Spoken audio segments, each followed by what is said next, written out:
Everyone, welcome back to my YouTube channel. और आज की वीडियो में मैं तुम लोगों को ये बताऊंगी कि लाइफ में सफरिंग कितना इम्पॉर्टेंट है।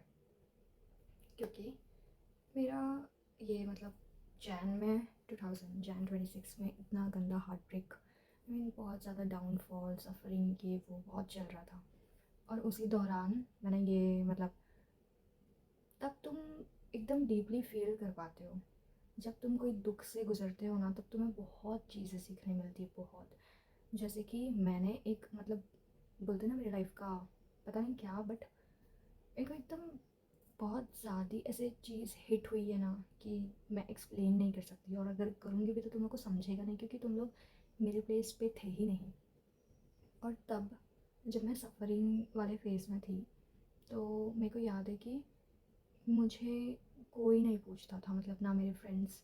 मुझे ये याद है कि सिर्फ 2 फ्रेंड्स, वैसे कहने को मेरे इतने फ्रेंड्स हैं कि पूछो ही मत। बहुत फ्रेंड्स हैं मेरे, ऑनलाइन फ्रेंड्स है, ऑफलाइन फ्रेंड्स है, बहुत फ्रेंड्स है।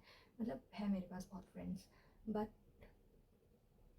जब मैं अपने सफरिंग फेज़ में थी, तब मुझे जनरली जैसे समय रहना को कैसे पता चला कि राखी सावंत और दीपक उसके बुरे वक्त में उसका साथ दे रहे थे, आर योर रियल फ्रेंड्स। वैसे ही कुछ मेरे साथ भी हुआ कि 2 ही लोग थे जो मुझे डेली मैसेज करके पूछते थे कि क्या कर रही है, कैसी है, ये है वो है, वो भी बस यही एक टाइप ऑफ कंसोल करना, ये वो, ठीक है। बट तब मुझे ऐसा लगा कि मेरी हालत ऐसी हो गई थी ना कि I was constantly crying for help.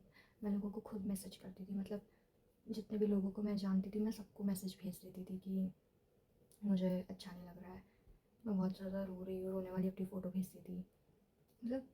मैंने बहुत हद तक ऐसे किया है कि मैं हेल्प मांगती थी, मम्मा को कॉल करती थी, मेरी बहन को कॉल करती थी, बट कुछ भी ठीक ही नहीं हो रहा था। तो मुझे ये समझ में आया कि सफ़रिंग ज़रूरी है। वो तुम्हें बताएगा कि कौन रियल है, कौन नहीं है रियल, और लोग कितना साथ देते हैं आपका।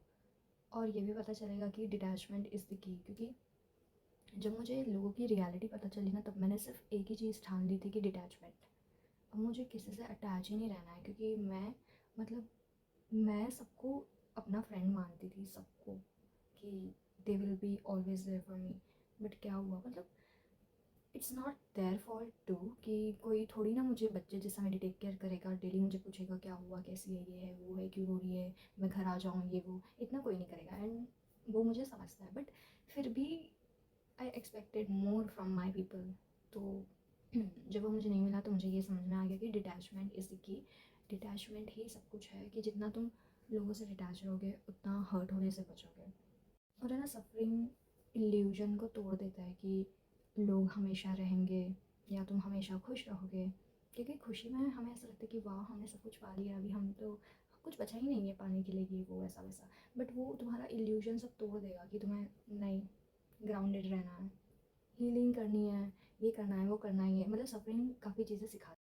और सफरिंग ये भी करवाता है कि तुम अपने आप पे ध्यान देने लग जाते हो। जैसे कि मैंने एक्सपीरियंस किया इतनी सफरिंग, तो मुझे समझ में आ गया कि अगर मैं चाहती हूँ कि लोग मुझसे प्यार करें, तो पहले मुझे खुद को प्यार करना पड़ेगा। और खुद को प्यार करने के लिए मुझे बहुत सी चीज़ें करनी पड़ेगी। सेल्फ कॉन्सेप्ट, खुद को जानना, मेरी वीकनेस, उस पर काम करना, आगे बढ़ना, और जितनी भी अच्छी चीज़ें हैं, अच्छी हैबिट्स हैं, उनको फॉलो करना।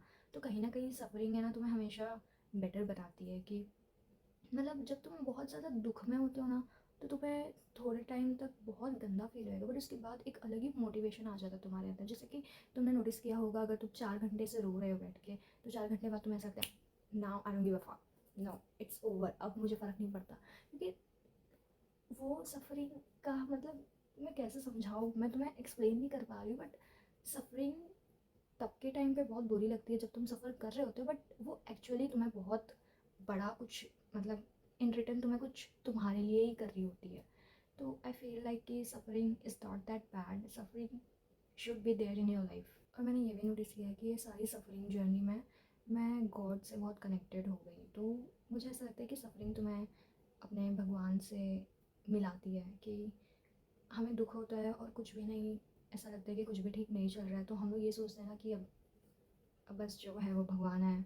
तो हम लोग प्रे करने लगते हैं, हम लोग मंदिर जाने लगते हैं, और सडनली कुछ मतलब मेरे मेरे खुद के साथ ऐसा हुआ है कि जब मैं गोल्डन टेम्पल जा रही थी मेरी बहन के साथ, तो मेरे को इतना मतलब मेरे को कुछ नहीं समझ में आ रहा था कि मुझे क्यों वो सब फील हो रहा है, बट मैं इतनी चिड़ी हुई थी ना कि इतनी धूप है, ये है वो है, हर चीज़ पे कंप्लेन कर रही थी कि मतलब ऐसा क्यों है, वैसा क्यों है, ये क्यों है, वो क्यों, ये क्यों हो रहा है, वो क्यों हो रहा है, मतलब कोई रीज़न नहीं है ये चीज़ का, बट हो रहा था ये सब। तो फिर जैसे ही मैंने गुरुद्वारे में एंटर किया गोल्डन टेम्पल में, ऐसा लगा सब फेड हो गया, मतलब that energy is something very different, मतलब अलग ही टाइप ऑफ एनर्जी होती है गुरुद्वारे में। तो कभी भी तुम्हें अगर लगे कि इमोशन बहुत ज़्यादा हाई हो गए हैं तो मंदिर जाओ, गुरुद्वारे जाओ, मस्जिद जाओ, जहाँ भी तुम्हें ठीक लगे, या कहीं जाने का मन नहीं हो रहा तो घर में प्रे करो, क्योंकि सफरिंग ही ऐसी चीज़ है ना कि जो तुम्हें भगवान से मिलाएगी, और फिर तुम्हें बहुत एक अलग ही टाइप ऑफ सुकून मिलेगा जो तुम्हें वो लोग नहीं दे सकते। And the goal is not कि मैं कितना झेल सकती हूँ, अगर मैं कुछ सफ़र कर रही हूँ तो गोल ये नहीं होना चाहिए कि मैं तो स्ट्रॉन्ग हूँ, मैं पूरा अच्छे से झेलूँगी, मैं सब कुछ कर सकती हूँ, ये है वो है, मतलब तुम ये नहीं देखना चाह सॉरी गाइस, मतलब तुम ये मत देखो कि तुम कितना सफरिंग को झेल सकते हो, अरे वाह मैंने ये कर लिया तो मैं स्ट्रांग हूँ, अरे वाह मैंने ये फेस देख लिया तो मैं स्ट्रांग हूँ, बट तुमने उससे सीखा क्या? तुम्हें ये नहीं देखना कि तुमने उसको झेल लिया तो बस तुम महान हो।